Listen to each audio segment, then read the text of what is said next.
네, 오늘 말씀의 제목은 이상한 복음이라는 제목으로 하나님 말씀 나누는 시간 가지겠습니다. 세계 최대의 인구 대국이자 큰 영토를 가진 국가가 있죠. 중국이라는 나라입니다. 이 중국에는 특유의 그 관시 문화가 있는데요.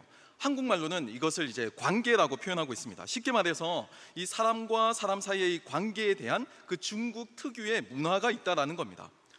역사적으로 보면 이것은 중국이 가지고 있는 그 특별한 그 역사에서 기반하는데요. 중국은 한족뿐만이 아니고 많은 인종들이 함께 거주하고 있고 또 그 안에는 다양한 문화 또 다양한 언어가 그 안에서 공존하고 있는 그런 곳입니다. 타민족이 이제 중원을 장악했던 역사도 있죠. 몽골족이 이제 원을 세웠고 또 여진족이 청을 세웠던 그런 국가적인 그런 역사도 있습니다. 뭐 외세의 침략을 받기도 하고요. 또 그 안에서 이질적인 문화를 가진 다양한 민족들. 지금은 뭐 쿠르드족이나 저쪽의 티벳 그쪽까지도 지금 현재 중국의 영토 가운데 포함되어 있죠. 그러다 보니까 그 가운데서 중국 사람들은 저마다의 그 문화를 존중해 주면서 그들의 언어와 그들의 역사를 존중해 주면서 함께 공존하는 방법을 배우게 되었다는 겁니다. 그 가운데서 중국 사람들이 하나의 특유의 그 생존법을 선택했다고 하는데요. 그 대표적인 생존법이 바로 오랫동안 서로 잘 아는 사람들끼리 동맹을 맺고 살아가는 방법이었습니다. 먼 곳에 있는 사람들이잖아요.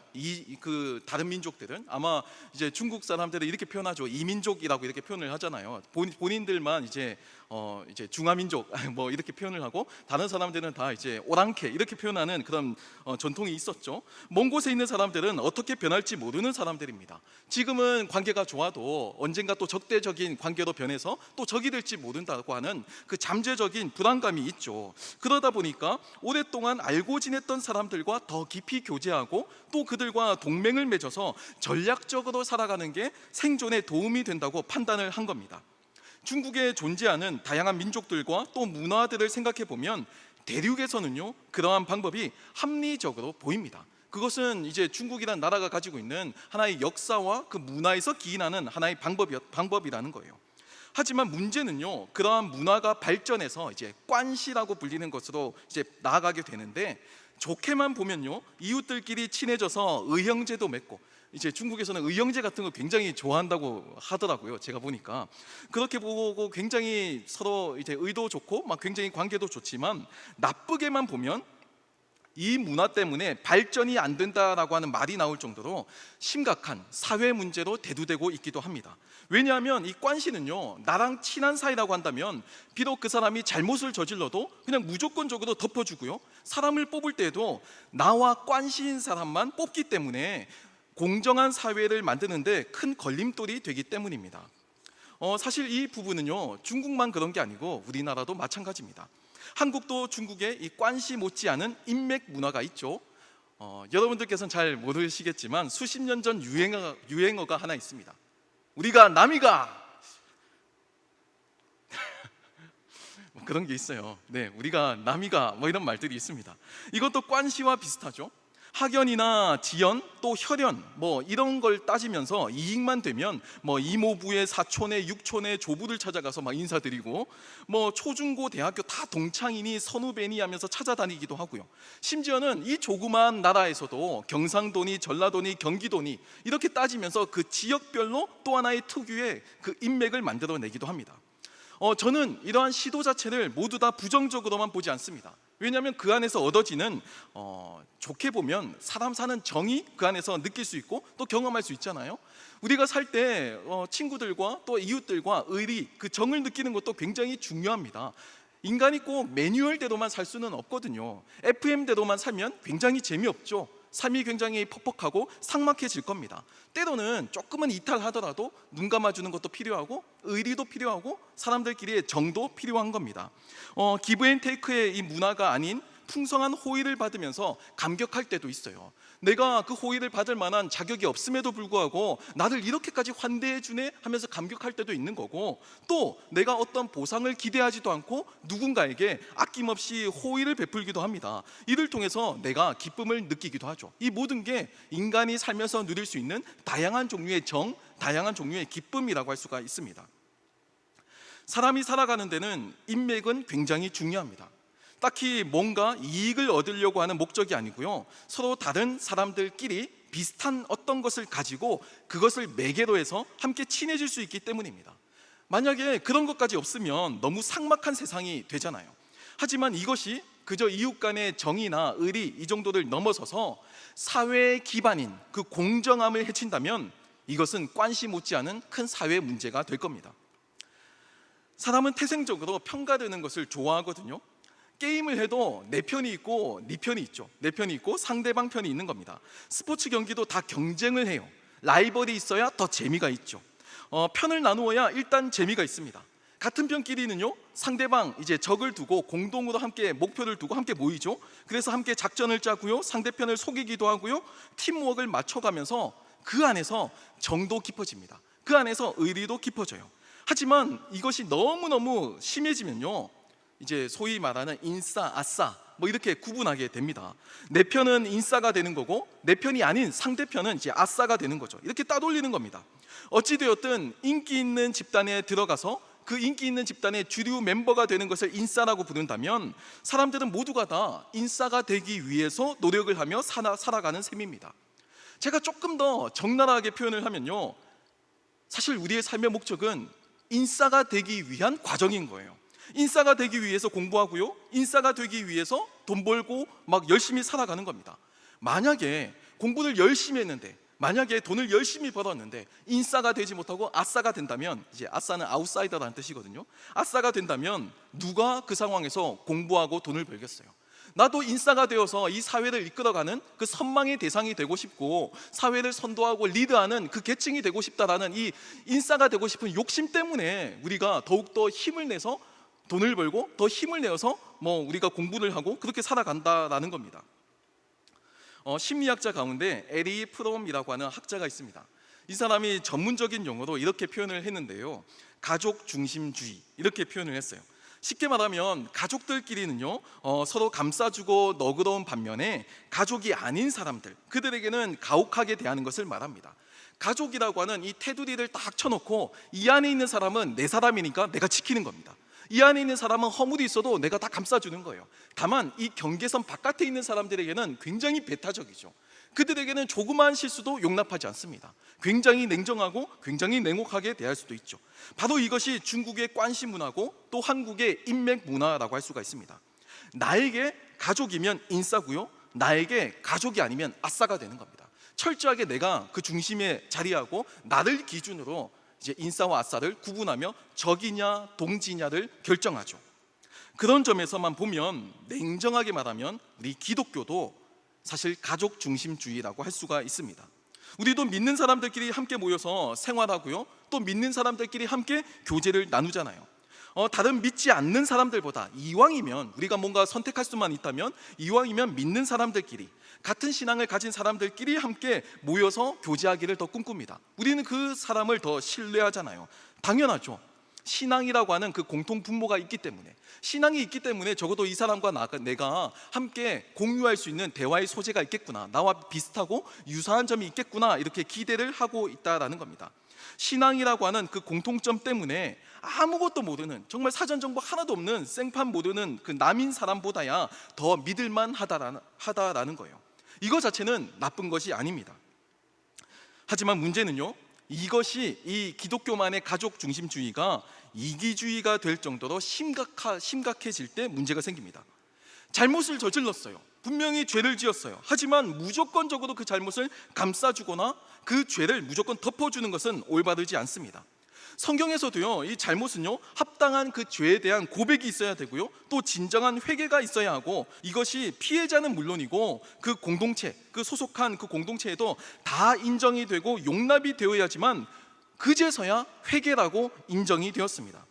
그냥 나 혼자 하나님께 10초 기도하면서 하나님 잘못했어요, 용서해 주세요, 이런 회개기도 한 번 했다고 다 끝나는 것이 아니라는 겁니다.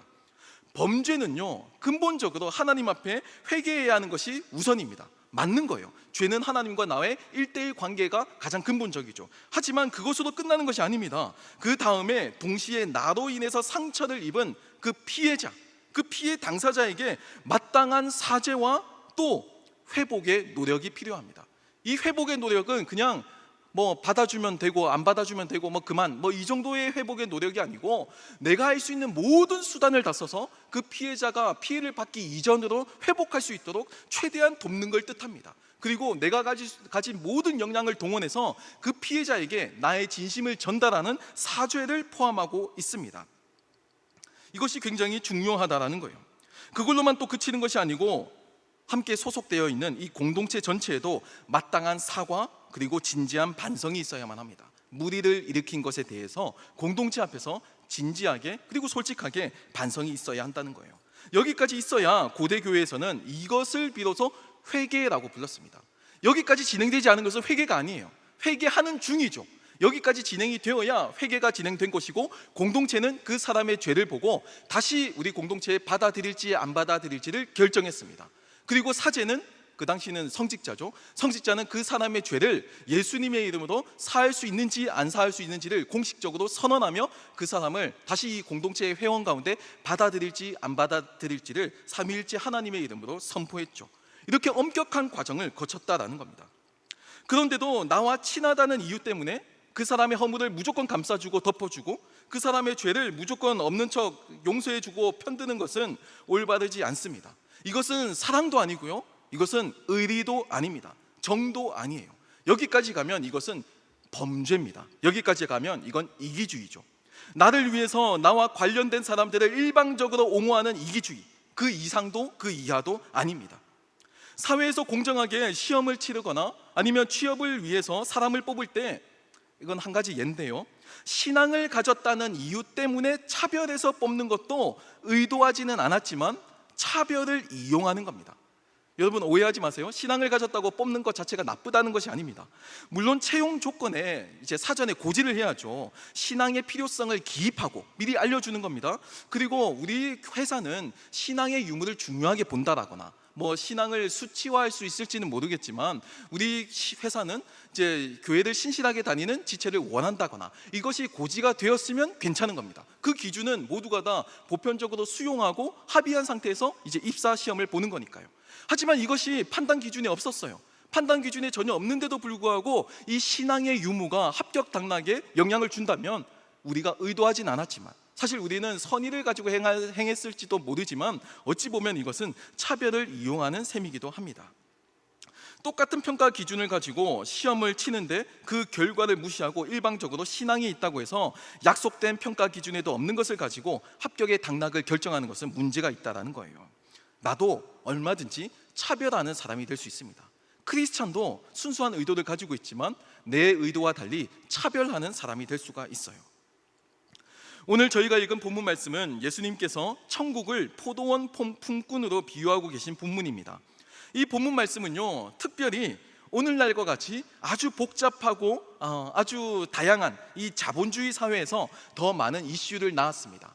제가 알기로는 불과 몇 달 전만 해도 이제 성서 유니온에서 이 본문의 큐티를 가지고 한 교수님이 집필을 하셨는데 이 집필 내용 때문에 각양각층에서 막 여러 가지 해석의 싸움이 일어나기도 했어요. 그만큼 굉장히 논쟁적인 본문이에요. 이 오늘의 이 본문을 가지고 각자 자기가 있는 편에서 다양하게 해석을 시도하는데요, 이데올로기 관점에서 이 본문을 해석하는 사람도 있습니다. 이것을 뭐 사회주의다, 공산주의다 뭐 그러면서 해석하는 사람도 있고요, 아니면 사회 문화적인 측면이나 윤리의 관점에서 이 본문을 해석하는 사람도 있습니다. 심지어 대중의 심리적 차원에서 이 본문을 해석하기도 합니다. 굉장히 재밌죠. 이런 성경 본문을 가지고 다양한 관점에서 논의가 될 수 있는 부분이에요. 그만큼 이 본문은요, 다양한 관점에서의 그 논쟁점을 가지고 있습니다. 뭐 어떤 접근이든 또 어떤 해석이든 오늘 본문의 내용이 이 복음서가 쓰여지던 시기, 지금으로부터 2000년 전에도 오늘날 못지않게 그 시대 사람들에게 이슈가 된 것은 틀림없습니다. 여러분도 지금 이 순간 이제 이 본문에 대한 모든 편견을 내려놓고 이 본문을 한번 새롭게 한번 들어보셨으면 좋겠습니다. 제가 한번 설명해 드릴게요. 포도원 주인이 포도원에서 일할 일꾼을 뽑습니다. 일꾼들은 이제 하루 일당 1데나리온의 계약서를 쓰고 일을 하기 시작하죠. 여기까지는 평범하고요, 또 지극히 정상적이에요. 그런데 이제 약간 달라지기 시작하는데요, 포도원 주인이 3시에도 나가보니까 이제 이미 정상적인 근로시간은 시작되었어요. 하지만 이제 점심 먹을 때쯤 되니까 또 나가보니까 아직까지 일감을 구하지 못해서 놀고 있는 사람들이 보이는 겁니다. 이에 주인이 안쓰러워서 그 사람들을 다시 자기 포도원으로 들여보내서 일을 하게 합니다. 그것으로 그치는 게 아니고 그 이후에도 6시에도 나가고 9시에도 나가고 심지어 11시, 이제 일을 마치는 시간까지 딱 1시간 남은 그 시점에도 나가서 또 사람들을 구해옵니다. 갈 때마다 일을 구하지 못해서 안절부절하는 사람들이 서 있는 거예요.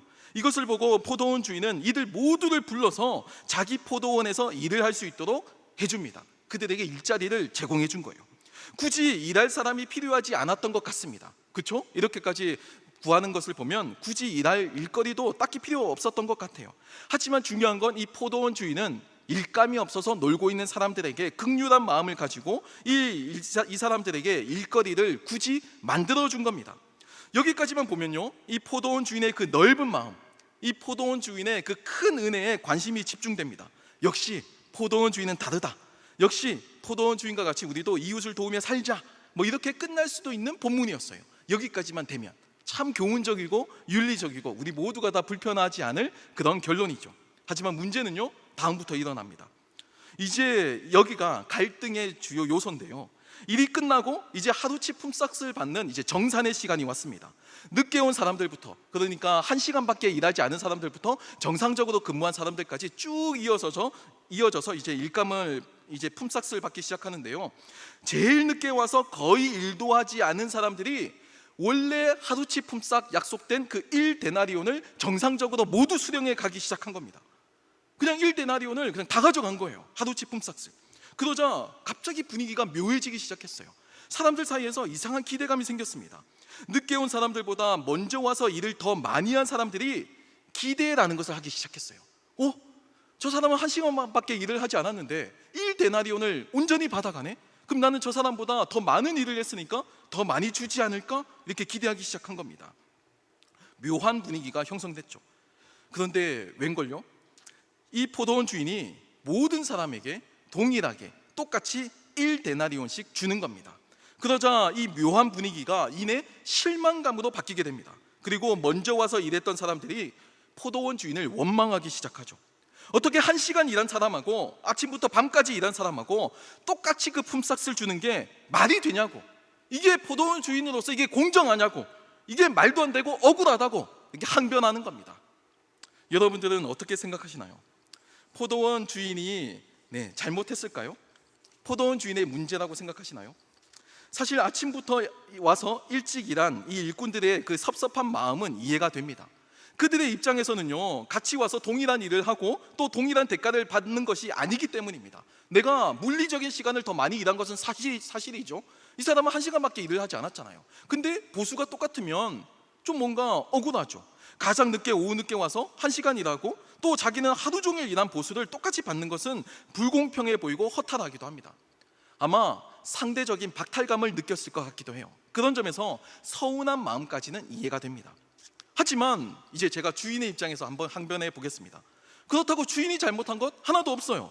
주인은 애초부터 하루 품삯으로 1데나리온을 약속했습니다. 근로계약서에 썼어요. 계약서를 쓰고 그렇게 일하기로 결정한 겁니다. 처음부터 고용할 때 계약서의 내용이었고요, 또 이 내용을 일꾼들도 처음부터 동의하고 일을 시작한 거예요. 그리고 참고로 말씀드리지만 이 1데나리온은요, 당시 이스라엘의 하루 품삯으로 결코 작은 액수가 아니었습니다. 오늘날로 이제 일꾼들의 하루 일당 정도니까 약 15만 원, 20만 원, 그 정도 사이가 될 것 같습니다. 당시 이스라엘 사회에서도요, 이 1데나리온이라고 하는 금액은 결코 작은 액수의 금액이 아니었다는 겁니다. 결코 불공평한 계약이라거나 아니면 포도원 주인이 악덕 기업주가 아니었다라는 겁니다. 정리하면 포도원 주인은요, 하루 품삯으로 충분히 넉넉한 보수를 책정했습니다. 그리고 모두가 다 그 금액에 동의하고 일을 시작했죠. 불합리한 근무 조건 없습니다. 노동력 착취 이런 거 없었어요. 모두가 다 행복하게 주어진 일을 했습니다. 주인의 입장에서는 애초에 하루 일한 금액을 약속대로 준 거예요. 뒤에 일한 사람들과 같은 경우는 이제 특별한 경우인데, 주인이 안쓰러워서 자신이 손해를 보고 그 사람들의 하루치 일당을 자기 재산을 이제 소모해 가면서 보상해 준 겁니다. 채워준 거예요. 그러니까 손해는 오직 주인만 보았죠. 먼저 일한 일꾼이나 늦게 일한 일꾼이나 그 누구도 손해를 보지 않았습니다. 그런데 왜 이렇게 원망하는 사람들이 생겨났을까요? 왜 이렇게 묘한 분위기가 생겨났을까요? 손해보는 사람이, 손해본 주인이 내가 원망하는 마음이 들고 내가 억울한 마음이 들면 그건 이해가 되는데, 정작 손해본 사람은 괜찮다고 하는데 아무 손해보지 않은 사람들이 원망하는 마음이 생기고 불평불만이 생기는 건 도대체 무슨 이유 때문일까요? 오늘 본문은 예수님께서 천국을 설명하시는 내용이시긴 하지만 사실 그 자리에 있었던 유대인들을 들으라고 하시는 말씀이었습니다. 유대인들은요, 스스로를 하나님의 자녀라고 생각했고요, 먼저 일한, 아침부터 일을 한 성실한 일꾼이라고 스스로 생각하고 있었습니다. 그런데 예수님은 유대인들이 멸시했던 이방인들에게도 천국의 자리가 있다라고 약속해 주시면서 뒤늦게 합류해도 동일한 은혜를 주시는 곳이 바로 천국이라고 이렇게 설명하고 계시는 겁니다. 이 비유를 보면 사실 탕자의 비유가 그대로 생각납니다. 허랑방탕한 생활을 한 그 동생을 아끼고 사랑하는 그 아버지를 보면서 평생 성실하게 아버지 곁을 지킨 장남이 삐지죠. 오늘 본문도 그것과 굉장히 유사합니다.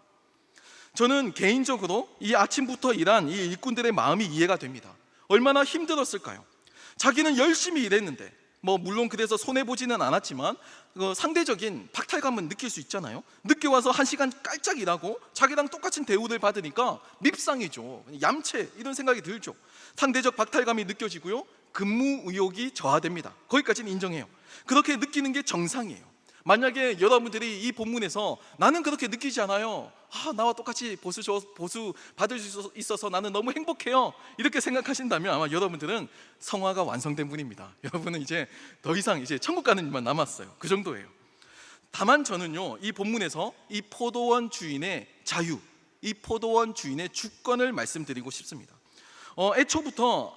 아침부터 일할 곳을 찾던 애초에 아침부터 일할 곳을 찾던 우리들이 주인이 뽑아주지 않았다면 저와 여러분은 애초부터 놀고 있었을 겁니다. 애초에 이 주인이 뽑아준 것 자체가 은혜라는 거예요. 그러니까 주인이 약속을 지켰으면, 이 근로계약서의 약속을 지켰으면 우리도 그 근로계약서의 내용대로 그냥 실행만 하면 됩니다. 그 약속대로 행하면 돼요. 섭섭하고 서운한 것을 이야기할 수는 있지만, 상대적 박탈감을 이야기할 수는 있지만 그것이 원망으로까지 이어지는 것은 아니다라는 겁니다.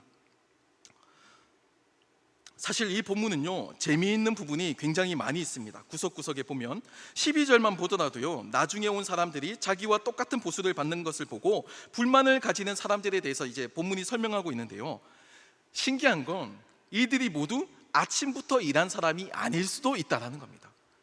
불만을 토로하는 사람들이 모두가 다 정시에 와서 완전 풀타임을 다 채운 그런 일꾼들만 불만을 얘기한 것이 아니고, 1시간보다 조금 먼저 온 사람들, 3시간 더 일한 사람들, 5시간 조금 더 일한 사람들도 같이 합세해서 같이 불평과 불만을 이야기하고 있을 수도 있다는 겁니다. 그냥 나중에 온 이 사람들이라고 표현하고 있는데, 이 말은 아침부터 일한 사람을 포함해서 3시, 6시, 9시부터 일한 사람들도 다 같이 포함하는 그런 단어거든요. 그러니까 이들이 다 똑같이 한 통속이 돼서 주인을 원망했을 수도 있다는 겁니다. 아니, 아침부터 일한 사람이 원망하는 것을 인정할 수 있어요. 하지만 그렇다고 쳐도 9시에 와서 일한 사람이 똑같이 불만하는 것은 이건 좀 아니지 않나요? 자기도 기껏 3시간 일해놓고 아침부터 일한 사람하고 똑같은 대우 받으면서도 그 포도원 주인에게 이게 공정하지 않다고 원망하는 것은 사실 납득이 되지 않습니다. 근데 사실 이게 인간의 본성이기도 하죠. 사실 포도원 품꾼들은 하루 벌어서 하루 먹고 사는 그런 사람들이었습니다. 이 비유를 듣는 유대인들은 이들의 처지를 누구보다 잘 알고 있었죠. 그저 혼자 돈 벌고 살아가는 사람들이 아니었고요, 집안을 먹여 살리는 사람들이었습니다. 이들이 빈손으로 가면 이들만 굶는 것이 아니고요, 가족들이 굶어요. 겉으로는 일꾼 한 사람이지만 사실상 4명 이상이 되는 가족을 대표해서 나온 겁니다. 왜 이렇게 제가 추론을 했냐면요, 이 본문을 자세히 보면, 그러니까 11시가 되도록 일을 구하지 못해도 왜 그 사람이 계속 장터에서 어슬렁거리면서 집에 가지 못했냐고요. 그냥 혼자 살고 그날 먹을 음식이 있었으면, 그냥 일거리 없으면 집에 가면 되죠. 일거리가 없구나 하고 집에 가면 되죠. 근데 왜 그 시간까지 어슬렁거리면서 그 자리를 떠나지 못했겠냐고요. 갈 수 없는 겁니다. 내가 여기서 허탕을 치면 집에 가서 가족들이 굶는 걸 아니까 가장이 어떻게 그걸 포기하고 갈 수가 있겠냐고요. 갈 수가 없는 겁니다. 절박한 거예요. 그러니까 11시까지 기다리던 그 사람은요, 어떻게든 그날 무엇이든 벌어가야만 했던 겁니다. 그래야 분유값 만들고 그래야 기저귀값 벌어요. 그 절박함이 그를 계속 그 장터에서 서성이게 만든 겁니다. 사실 그도 장터에서 일을 구하면서 논 게 아닐 거예요.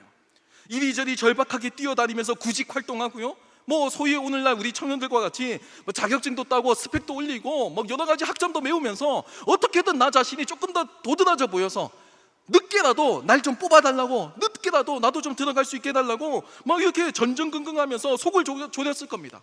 장터에 앉아서 그냥 놀면서 뽑아주면 가고 안 뽑아주면 안 가고, 이런 마음으로 이때까지 버틴 사람이 없을 거라는 거예요.